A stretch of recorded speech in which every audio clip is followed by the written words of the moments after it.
Oh, hello. So I'm looking through a cookbook for something to make. This is the Better Homes and Garden New Cookbook. When you look for a how-to, it's important that you look carefully at the source. Some how-tos are really, really good. This Better Homes and Garden, it's got not only the good recipes, it's got the nutritional input. It's a great cookbook for lots of different things you may want to cook. As opposed to something of dubious source.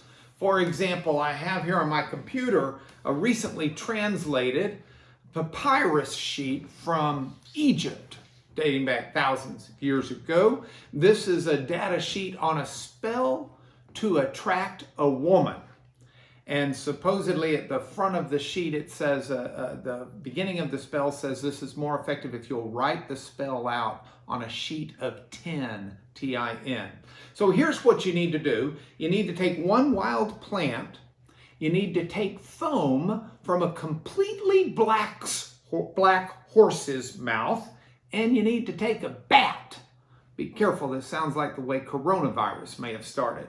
You should bury it at the woman's door, and you will see its power quickly. Now, in addition to that, you need to get a wild plant called aspartose. We're not quite sure what that was, but it likely was something that had a sticky black substance that would fit with the foam in the bat. I don't know. And then the final thing you do is you incant or call upon the prince of demons to basically make your woman love you as, quote, black dogs who are crazy for their pups, like a drop of water suspended from a jar, etc.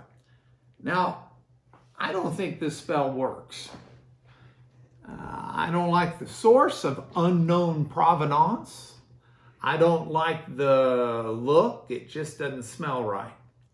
So when you're trying to figure out how you might want to live during this pandemic that we're in, I would suggest instead you take your recipe from the apostle and rabbi Paul.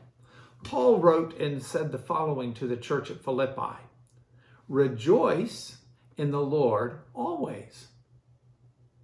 Realize Paul's writing this from prison. A Roman prison is not a prison where you get 3 square meals a day and an hour out in the yard. It was a hole in the ground, most likely. And people who knew you had to bring you food or you starved. Rejoice in the Lord always. I will say it again, rejoice. Let your gentleness be evident to all. The Lord is near. Don't be worried about anything, but in everything by prayer and petition with thanksgiving in your heart, present your requests to God.